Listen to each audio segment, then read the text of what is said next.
every voice, it counts them all. A team of hearts with plans to share. For every soul we're standing there. It's in the ballot, it's in our hands. Together we rise and take a stand.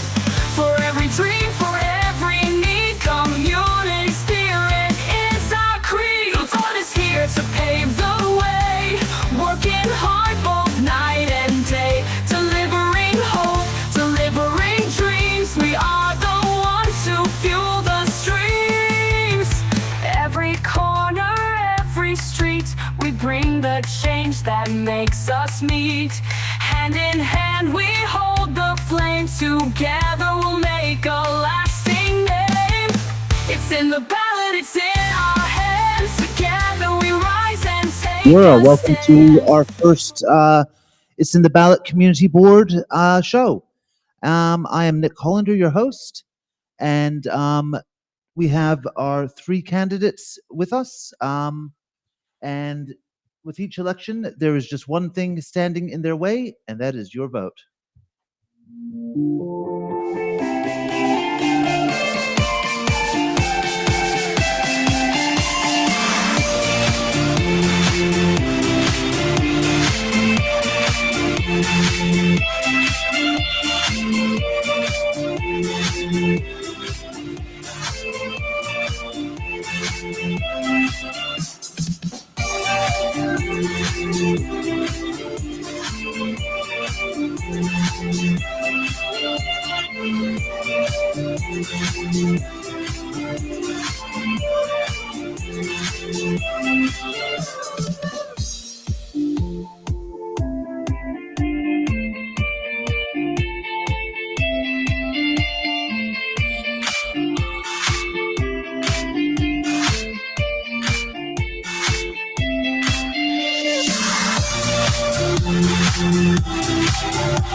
All right, we are back.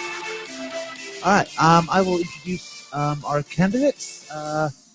Closest to me, we have Rupert, followed by Tui and Tanya. We're going to start off with 1 minute statements from opening statements from the candidates. And let's go with the order I introduced. Rupert, you're up. Kia ora tātou. Oh, microphone. Rupert Watson. Oh, right. Kia ora tātou. Okay. Thank you. I'm Rupert Watson. I've lived in Featherston about 18 years. I'm a movement teacher and a health contractor at Parliament, among other things. I enjoy the community a lot. I'm connected in various ways, sporting, cultural, things like that. And I've actually stood for the community board before, but that's a longer story, so it's not happening right now. Thank you, Rupert. All right, Tui, your opening statement. Kia ora koutou, ko Tui Rutherford toku ingoa. I'm a resident of Featherston, have been here since 2021. I'm a father of four and a shed tinkerer. I am passionate about retaining the culture and character of Featherston and helping it map out its future into the upcoming development. And I look to work with council, elected members, officials, community board and the community to make sure that we are getting good decision making for the community. I'm standing for a second term on the community board and look forward to your vote for me. Thank you, Tui. Tanya. Kia ora tātou, no tia mana aho, ko Tanya Schubert MacArthur toku ingoa. Nō reira, tēnā koutou. My name's Tanya Schubert MacArthur. I'm from Germany originally and have moved to Featherston 4 years ago because we couldn't afford a house in Wellington. And it turned out the best thing ever because we love Featherston, we love the community, and I've been involved with the community garden, with Matariki, organizing our Matariki Hangi and other events. And this is my way of giving back to the community, so please vote for me. Kia ora. Thank you, candidates. All right. We have our. We're going to start with our the next part of our show, which is questions. Now, unlike traditional, it's in the ballot shows.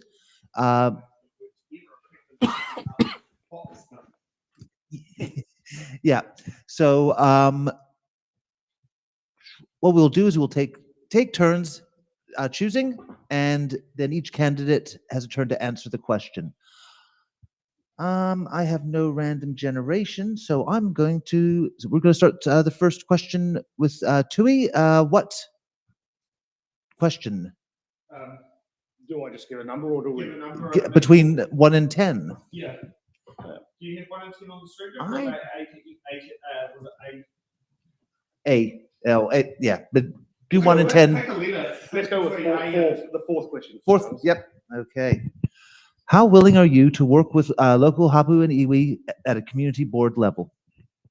Absolutely. I think it's a fundamental part of the role and working in local government is working with and engaging with mana whenua around decision making and the future of the community. Thank you, Tui. Tanya? Yeah, that's a no-brainer for me. I work in treaty education, and seeing that we want to achieve a better Aotearoa New Zealand where Māori are at the table, it's absolutely crucial to work with iwi and hapu. Thank you, Tanya. Rupert? Totally agree with. Oh, Totally agree with what Tanya and Tui have said. Totally support it. thank you very much. All right. Rupert, number 1 and 10. 8. How accessible is the current community board, and what steps would you take to improve its accessibility if needed? I think the current community board's done a pretty good job, and partly Tui to thank for that. I think the accessibility is good. It depends a little bit what you mean. Are you talking physical or the encouragement of people of all stripes to take part?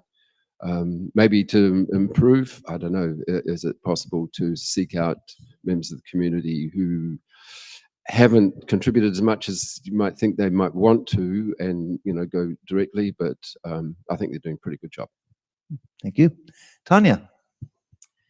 So I think it's working pretty well at the moment for certain people, but then there's a whole bunch of other people who are not participating in community board meetings or miss out on communication. So there's some room for improvement for outreach, perhaps going different venues. I could imagine going to the bowls club in summer, having informal chats to people who go there frequently, and perhaps thinking about different times as well. So often evenings are quite busy for young families.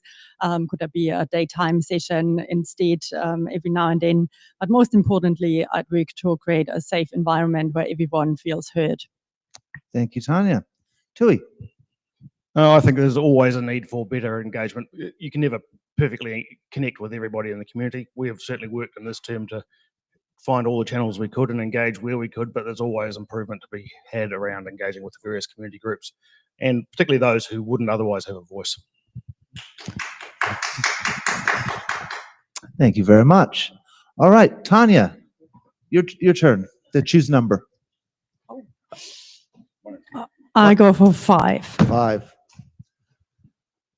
What community project would you be happy to support for community board council grants? I would be happy to support any project that is put in front of us that the community is passionate about and that ticks one of the boxes. Is it good for children? Is it good for the environment? Is it good for the future of Featherston? And we have such a creative and talented community that I'm really looking forward to hearing your ideas and giving funding to make them happen. Thank you. Rupert? Oh, sure. The Charitable Trust, which is behind so many initiatives in the community. The community centre itself, I know that they have a lot of frustration sometimes because they can't get grant funding just to run the place. They're only eligible for grant funding for a particular project, and the keeping it staffed as much of the time as possible is really important. And something like the community centre, which has been phenomenally successful. As soon as you're successful, people say, "Oh, they're all right. They don't need any more help." And but yeah, that would be strong on my list. The community centre, keeping it going. I was on the committee for about 10, 12 years, so conflict of interest. Fair enough. Tui. Yes, any project that delivers a clear community outcome that people are passionate about, would happy to support and put a framework around for funding within the constraints of the funding we have and what it can be used for, but happy to support anything that's community driven that delivers a clear community outcome. Thank you, Tui. And I'll get you to choose the next number. Tui, between 1 and 10. Oh, let's go 7. What would your role entail regarding the management of traffic and signage? Tui. For us, we don't work in managing traffic per se. We do fund a fair amount of traffic management for various parades and programs. Having said that, we are involved in the street naming policy for council and helping support people in finding appropriate naming for streets and roads around Featherston. Thank you, Tui. Rupert. Yeah, the traffic management's quite a big thing at the moment because it seems to go hand in hand with cones and the bane of our lives and so on. And road speed's a really important topic too. I noticed someone just recently on Facebook saying it would be a good idea that there's more NZTA type signage needed about reducing speed, like on the entry to the town from the hill. I'm not sure of the best way of getting that to NZTA through the community board, probably, or through the council. But people are very interested in it. And Underhill Road, people are talking about the shared space there with big trucks and bikes. And it's probably a need for some signage down there too to emphasise the shared pathway. Thank you, Rupert. Tanya. Yeah, what Rupert said. Also, I think it'd be fabulous to have a sign coming into Featherston, a proper welcome sign. I know there has been a lot of talk on Facebook for people to wanting it to come back and be erected safely. So there's some scope for the community board to support that and liaise with the council to make it happen. And traffic, talking about wanting a safe community. Our kids are walking the streets of Featherston or cycling on their bikes. And I'm sure there are some improvements to be made in terms of traffic management. Thank you, Tanya. Does anyone know, is there a good welcome sign coming in from the north? I can speak to the Welcome to Featherston signs, otherwise known as the WTF signs. And Claire, who's with us today as well, was on the previous board that had dealings with that. And I believe the board before that had dealings with it as well. It has a long and very colourful history. It is now outside the remit of community board to manage that in the meantime, but we're happy to support if we can find a way through. I'll be honest, I deleted notice whether I was in the 70 or 50k area when I came in. All I remember is coming in and there's the 40k sign. That's how quick you're in Featherston. Yeah, well, you go around the corner as well. So. Yeah. Oh, thank you. All right. Rupert, I'll get you to choose a number. 2. 2? 2. All right. How would you stand up for your community interests if it differs from your own opinion? And I'll get you to answer that. That's a curly one. How would you stand up for your community interest if it differs from one's own? It's very hard to imagine that situation. So I'm having to really look closely at those words to try and figure them out. But if you had a disagreement about something, you just respectfully state what the grounds of the disagreement are and put oneself out of it and listen hard to what the other people are saying. Thank you, Rupert. Tui. For mine, that's part of the job. We're elected to represent the community, not our own interests. As part of that, I can't think of a significant piece of work we've been involved in where I've agreed with everybody in the mix, but part of the job is to help facilitate the community's view on a given topic or articulate the different views back to council and help them make good decision making around those community views. Thank you, Tui. Tanya. Yeah, if elected, I represent the community and their interests, but I can also engage in discussions and trying to influence people in a way that I would like to see them sit on a topic, on a kaupapa. But yeah, if it was a scenario where the position goes against my own conscience, I would have to abstain or step down. But yeah, otherwise, I'm here for the community, and I'm sure that our values will align. Thank you very much. And Tanya, I'll get you to choose a number. Number 6. Number 6. What factors currently support community gardens in your area, and what actions can be taken to improve or create new ones? I think it's a good. Yeah, that's a good question, because I helped establish the current community garden behind St. Andrew's Church, and stood before the community board to fundraise and get a community grant.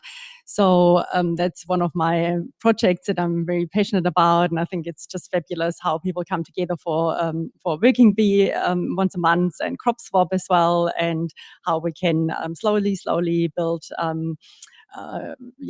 food security in the community and share it at a community pantry and so on. But yeah, we need more of that kind of project, and we need the ongoing funding to maintain it. Our shed was broken in, so we probably need a security camera and things like that. So what was the question again?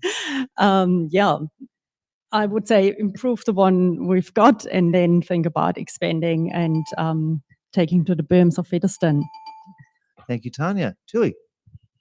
Yes, my wife was also heavily involved with Tanya in the foundation of the community garden. I helped build the shed that did get broken into, and was part of the community board that funded part of that program as well. Having said that, community gardens are a matter of huge interest for myself and for quite a number in the community, whether it be urban orchards, whether it's community gardens, whether it's berm planting, and a number of other ways of greening and bringing in fruit and vegetables into the community. More than happy to support any initiative in that area. We are also currently, as a community board, working with council on a berm planting policy for originating out of Featherston, but for the region. Thank you, Tui. Rupert.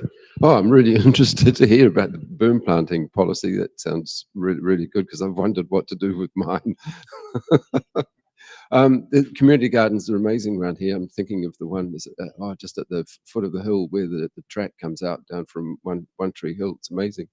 And we always talk about a good community spirit in Featherston, and that's becoming increasingly necessary when you consider the costs rising for food, but people under pressure with just the whole rates thing. So that the more food security for everyone, and the more growing and sharing the basics like that, the better. And I think Featherston's got a really good tradition of that, and can build on it a lot more. It's a really positive thing. Thank you very much. And Rupert, I'll get you to choose the next number. What haven't we done? 1, 3, 9, and 10. 10. Hey. What will be your preference for new street names right. to be based on the Featherstone Community Board area? Example, former mayor names gifted from local iwi.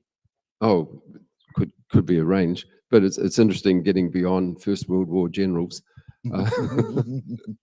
I've always wondered why Godley didn't get his name there. They've got Birdwood, but not Godley.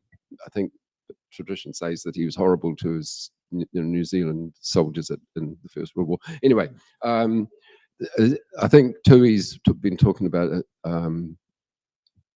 as a new sort of signage sort of situation. So I think there's, but certainly consulting with the mana whenua and former mayors, I'm sure.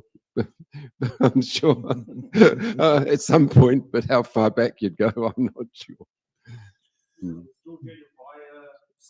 Oh yeah, cool, Cool. Yeah, I know. Yeah. Mm. Yep. Yep. We can all relate to. Yep. Yes, yes. Yeah. Thank you, Rupert. Tanya. I think that would be a perfect topic to consult the community on and say, what street names would you like actually and why?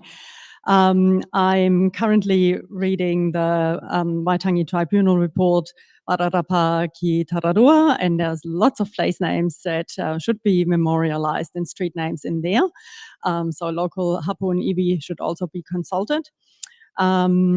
But I would strongly advocate for whatever street names we choose, that we actually use them as learning opportunities and add little labels to explain who that person was, why they should be remembered, what they're remembered for. And for example, I live on Bell Street, but for the first months I lived there, I thought it was named after a church bell until I did a bit of research. And can I suggest Penny Griffin Street? Oh, good one. Good one. Thank you, Tanya. Tui. Yes, having been on the board, we have had a number of conversations around street naming, and it depends on the context of the street, how important it is, how relevant to the broader community is. But having said that, always seeking to make sure that mana whenua are consulted. I know that the Māori Standing Committee are at the moment working on a policy foundation for the policy around Māori names particularly. But having said that, always looking to take into context the views of the community for those, and in particular making sure that we are looking at all the aspects of history when we are using historical names. I want to ask, are you allowed to have duplicate street names in the same district? No, you're not allowed to have duplicate names. I think it might even be regional. I'm not sure how far that goes. We talk about Lower Hutt, is they've got duplicate street names from the borough council days, but I think post that, are you allowed to say Queen Street and Greytown Queen Street and Featherston and Queen Street and Martinborough? Would that be allowed or not? As far as I'm aware, you're not. Well, certainly one of the things they look at is whether it's a duplicated name. So I would assume that it's not allowable now. Thank you. And Tanya. Number one. Oh, number one is chosen. We have 3, 9, and 10. Go with 9. How can the community board contribute to civil defense and emergency management in your area, in our area? Yeah, I think the current community board has done a really good job in terms of emergency response and preparedness, and run workshops here at the ANZAC Hall, which is an emergency hub. So we would continue that good work, and perhaps rather than just filling sandbags for flooding, looking at a better solution for the known spots where masses of water pool when it's raining, so that we can be safe in floods, earthquakes, bushfires, and have all those things in place. I think a lot of people want to be prepared at home as well, so the community board could help there with having, just being the conduit between council, emergency responses, and families. Thank you, Tanya. Tui. Yes, have been involved on the community board at ground level, filling those sandbags that Tanya mentioned, and a range of other things, clearing drains, etc. But we've also run a number of emergency management scenarios here that kept the community certainly entertained for a couple of afternoons. We've also worked to develop policies and guidelines and frameworks for that, and we have a whole manual for that purpose. We also run the emergency management hub here at the ANZAC Hall. Having said that, there is still more work to be done. This is a region that's very vulnerable to a range of environmental impacts and risks. So we really need to make sure that we have good emergency management practices in place at all times. Thank you, Tui. Rupert. So that's where the sandbags came from. Was it? Great. I've got nothing to add to those two very fine answers. Thank you. And let's see.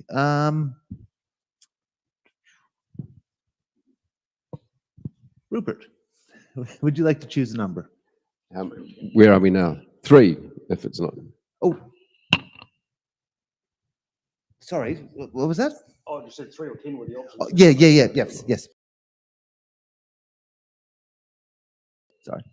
How will you stand for the community where the council is not in support of them? Well, this is like that other curly one. It is a bit. So when you say When the stand for the community council- at the council Yeah, or on the board, what, When the council is not in support of them and your community is. and the community board has a position Um, which is different from the council. So you've got councillors that don't represent the area having a different Right. view, who may want to say vote no against it, whereas your community say no, we really need this. Yeah. Right. Well, you just put our position forward as forcefully as one can, and vote that way if it comes down to that sort of thing. Thank you, Rupert. Tui. Yeah, that's always a complex one. Often the community aren't fully aware of what's behind the position of council and the offices of council in terms of funding and available budgets and things like that, and getting community initiatives delivered. So part of the job is making sure that the community are very much heard in that decision-making process, but also part of that is in communicating back to the community when those expectations can't be met, and finding other ways to resolve the challenge. Everyone wants the rates to stay down, but jobs to go, get the delivery to go up, and those are things that have to be balanced out along the way. Thank you, Tui. Tanya. Yes, the community board, we are the voice of Featherston, so we would strongly put the view of Featherstonians forward to council. However, as others have said, there are constraints and it needs to be a conversation. So yeah, we can only do the best we can for our community. Thank you, Tanya. Now, I think we have one left. No, exactly. So let's see if I got this right. 9? Nope. 3, thank you. Nope. No, that's Thank. No, we don't. Okay, I think we have not done. All right, very quickly. Here we are. No, we've done. All right, we have finished our questions. Yes, yes, we'll ask the hard hitting. Sorry. Back here. Boom, boom, boom. Here we are. What is your position on retaining the Tikaru o Te Ika a Maui Maori ward for South Wairarapa District Council and the Te Upuku o Te Ika? Did you do this on purpose? No. No. Te Upuku o Te Ika a Maui Maori constituency for Greater Wellington Regional Council, and why do you hold that position? We'll start with Tanya. Kia ora. Yeah, absolutely. It's so important to have Māori wards. And I was just reminded when you read the beautiful Māori names that actually Te Karo o Te Ika is the eye of the fish of Maui, which is Wairarapa Moana, and the Upoko is the head of the fish. And it's so poetic, but I'm not sure if everyone in the community even knows that. So there's a bit of education to be done, a bit of advocating, and yeah, I think some people might fear that they lose power or something to Māori wards, but that's not true. And we need to have Māori represented, not just consulted. Thank you, Tanya. Tui. Yes, absolutely support. I fundamentally believe that one of the foundation elements of the treaty, Te Tiriti or Waitangi, is that Māori be involved in decision making in the mana whenua are involved in decision making in the community, and I think we have a 200-year history of having looked the other way for a lot of that. So absolutely and 100% in support of having those wards until we get to a point where that has been balanced and addressed. Thank you, Tui. Rupert. Yeah, definitely support. There was a young man from Whakatane who cycled to Wellington in the last school holidays. Jack, yeah. And he said a really interesting thing. He's 15, right? And his family are fairly activist up there. And he was delivering sort of leaflets at age 10, when the, Māori Wood thing was gathering pace. And he said, you get a perspective that you just don't get anywhere else. and but there's also another side to it. If I don't support Māori wards, I'm in big trouble, because I didn't realize at the time, but Jack is I am Jack's auntie's uncle. Yeah. So, in the family. Thank you, Rupert. All right.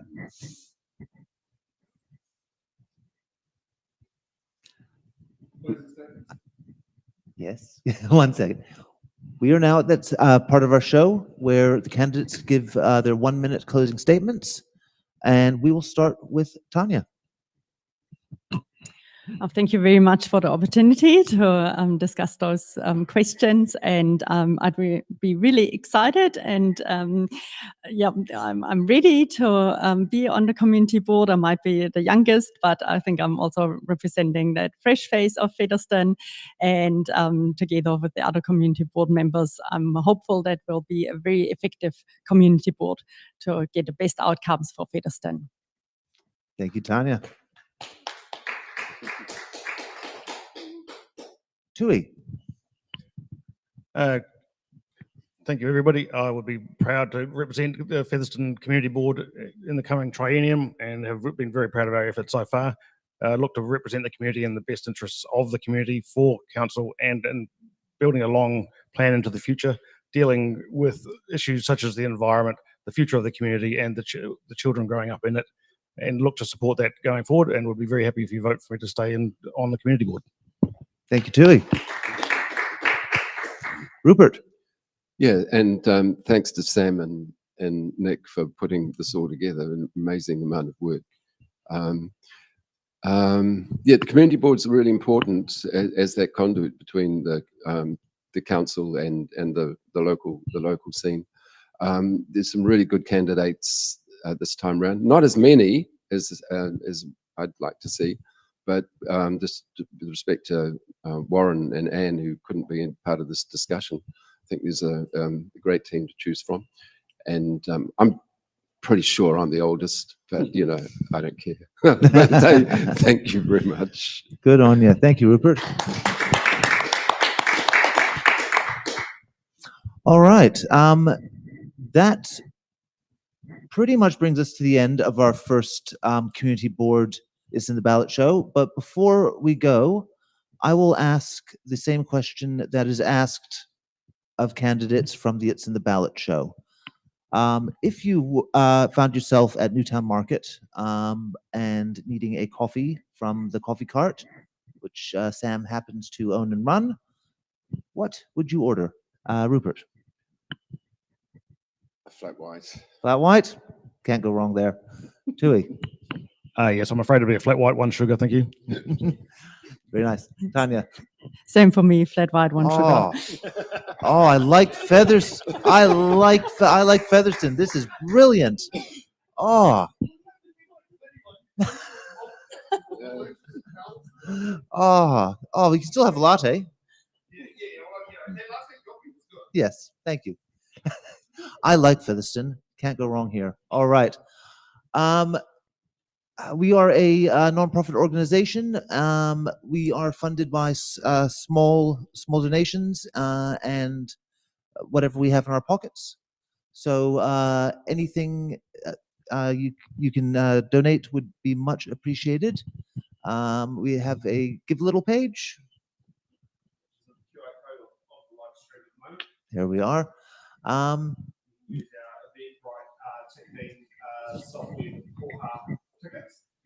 Yes, you can. Yeah. So that's it from me, Nick, your host, and Sam, our everything else. And we'll be back at 4 for our Featherston General Award. All right. Thank you very much.